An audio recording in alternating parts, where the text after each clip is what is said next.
Excusez-moi, on serait pas un peu dans la kiffance là par hasard? Faux! Salut, nous, c'est Christophe et... Mais... Vous êtes où? Attends. Et là-haut? Le tien, viens! Eh non, y a pas de nous, je suis tout seul. Mais maintenant que je vous ai sous la main, vous allez m'accompagner dans mon voyage.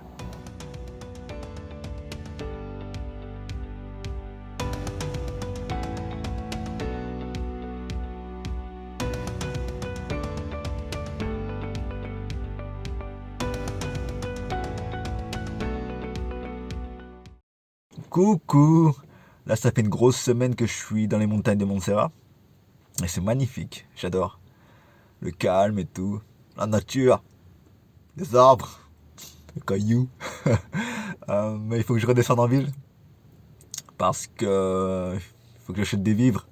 J'ai faim. Puis non, plus sérieusement, j'ai pas trouvé d'endroit pour vidanger mes eaux grises. Et j'ai pas vu de grosses poubelles non plus, quoi. Du coup, mon seau à caca est rempli! C'est pourquoi on va descendre du côté d'Igolada, à 20 km de là. Il y a... Ouais, on pourra faire des courses et surtout pas loin, il y a une laverie automatique pour faire une petite lessive. Parce que ça devient critique là. Monsieur Tran, t'es toujours les mêmes vêtements. Hein.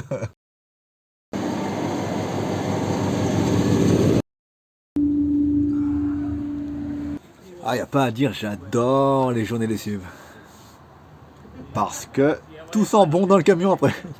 J'ai vidé mon seau à caca. Et puis cette sensation de sous-vêtements propres, chaud et qui colle pas, c'est du caviar. Puis laisse tomber, ça faisait 4 jours que je portais plus de sous-vêtements. Là les traces de pneus dans le jean. Ça, c'est dégueulasse. Ok, un de mes moments préférés de cette vie de nomade, qui n'a rien à voir avec la vie de nomade, c'est quand j'allume mon petit feu dans mon petit poêle à bois.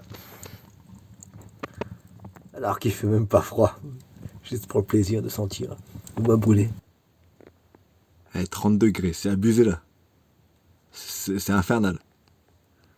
Juste pour le plaisir d'entendre le bois crépiter. Et de regarder les braises. Je suis complètement con.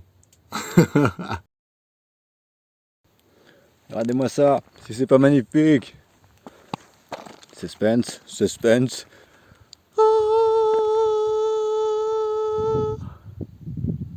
Vous avez vu ce bleu?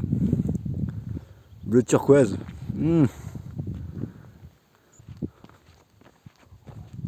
Wow, je crois qu'on arrive. Je sais pas si vous voyez, là il y a le village. Et là, c'est ce qu'on appelle la muraille de Chine.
Aujourd'hui, on était à Finestras pour voir sa muraille. C'était plutôt sympa. Je vais rester qu'une seule nuit par contre ici parce que demain il va faire humide, il va un petit peu pleuvoir et le chemin est difficile parce que il y a de la caillasse, il y a de la terre. Quand je suis venu hier, il y avait déjà de grosses flaques Et j'ai senti mes roues un petit peu patiner. Ça m'a fait peur parce que clairement, rouler sur un terrain comme ça, et bah, mon petit hippopotame, il n'est pas habitué à ça, quoi. Donc, on va partir avant de s'embourber. On va rejoindre la prochaine destination qui est, je sais pas encore, j'ai pas de réseau et on verra une fois, on verra. Putain, mais je parle pour rien dire. Des fois, je me demande si ce que je vous raconte est intéressant. Ça revient souvent quand je fais mon montage ou quand je me filme. Je me dis, est-ce que ça va vous intéresser? Et d'après l'audience, je pense que non. Lorsque j'ai quitté la côte espagnole pour m'aventurer dans les terres, je savais que Montserrat serait le premier stop d'un long périple qui m'amènerait jusque, roulement de tambour, les déserts de Bardenas. Mais 400 km séparent la capitale catalane du désert et je suis vraiment pas fan des longs trajets. Du coup, ce que je fais, généralement, c'est que je prends ce long trajet et je les découpe en petits morceaux. Après, je les entasse et je fais des piles. Non, j'ai pas de chute. Cette blague, elle va nulle part. Et c'est pourquoi je passe beaucoup de temps à chercher des points d'intérêt tout au long du trajet. Ou pas trop loin en tout cas, pour m'éviter de faire des longs détours par rapport au trajet initial. Vous vous souvenez quand je vous disais que je faisais pas ça pour la YouTube Money? Je retire ce que j'ai dit. Le carburant, ça coûte cher. J'ai fait le plein avant de partir. Et j'ai déjà grillé la moitié de mon carburant là. Ça coûte super cher. Envoyez-moi de l'argent ou du gasoil à l'adresse postale en description. Je compte sur vous. Grâce à cette méthode, je me suis arrêté dans des bleds paumés et référencés nulle part. Et ce que j'y ai trouvé, c'est du désespoir et beaucoup de détresse dans le regard des gens locaux. Mais surtout dans les miens. Et des fois, le détour, il est rude. Tu passes par des petits chemins, des endroits, des rues très étroites, juste pour aller jeter un coup d'œil à ce qui fait la fierté des gens du coin.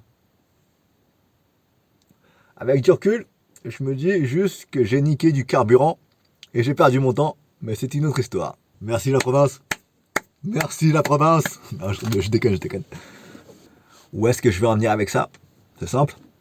Et ben je fais exactement le même schéma, cette même méthode pour mon trajet de Barcelone au Bardenas, ma route vers l'ouest. Montserrat, c'était mon premier stop. Finestras, c'était mon deuxième stop. Et aujourd'hui, on va aller, je sais pas encore, mais ça sera mon troisième stop. Et ouais, là, je me suis arrêté pour passer la nuit au bord de l'eau, avant de rejoindre mon troisième stop. Et il y a juste personne, c'est magnifique, j'adore. Excusez-moi, on serait pas un peu dans la kiffance là par hasard? Faux! Hello! Vous vous souvenez quand j'ai quitté Finestras, mon second stop, parce que je voulais pas prendre le risque de finir embourbé, au milieu de montagnes, au milieu de rien, avec pas de réseau? Et ben du coup j'ai roulé de nuit. J'ai fait quoi? J'ai 50 km et j'ai trouvé un petit spot autour d'un lac. Et je me suis posé, j'ai passé une très bonne soirée. Et le lendemain, pour repartir, je suis jamais reparti. J'ai fini embourbé. Et voilà. C'est quoi cette ironie de l'histoire là? Putain! Du coup, ouais. J'ai pas paniqué. J'ai sorti ma petite pelle pliante. Ma petite pelle qui se plie. J'ai gratouillé autour des roues. Ça n'a pas fonctionné. La pelle est niquée. Elle a plié très rapidement. Du coup, je suis parti en ville, 5-6 km à pied, pour chercher un dépanneur. Avec mon pauvre niveau d'espagnol, j'ai trouvé quelqu'un quand même. Il est venu en 4x4 me sortir de la gadoue. Il n'a pas réussi. Il a appelé un de ses confrères, un autre 4x4 est venu, un plus gros, avec des roues de tracteur. Et là, il m'a sorti de là. Et je lui dis de me poser genre à 20 mètres de là sur un sol beaucoup plus solide. Parce que je voulais passer en dessous du camion, voir ce qui allait pas. Voir avec mon regard novice en mécanique s'il y avait un truc qui clochait, genre un petit spot un petit peu plus propre parce que un boulon aurait sauté ou je ne sais quoi. Une biellette, truc mécanique. Mais rien, j'ai rien trouvé. Le lendemain, 24 heures après, je suis encore reparti hier, c'est-à-dire, je suis encore reparti en ville pour faire le tour des garages, histoire d'avoir quelques devis, pour voir combien ça allait me coûter. Je suis passé dans un garage super sympa, et les gars, ils ont pas pu, comment dire, me donner de devis, parce qu'ils voulaient voir la bête en premier. Ils sont passés ce matin, et ouais, ils ont confirmé, l'embrayage est mort. Le pote de mon frère, par téléphone, m'avait aussi dit que c'était l'embrayage qui était mort. Et le gars qui veut me dépanner, il a aussi dit que c'était certainement l'embrayage qui était mort. Du coup, clairement, pas vraiment de doute. Je crois que l'embrayage est mort. Là, j'ai une estimation des coûts de quelques centaines d'euros. Ok. Donc non, on n'est clairement pas dans la kiffance là. Le panorama est beau par contre, hein. Vous vous doutez bien que l'ambiance de la vidéo ne sera pas aussi joviale que les précédentes. J'ai moins envie de rire, c'est tout. Ça arrive, ça arrive.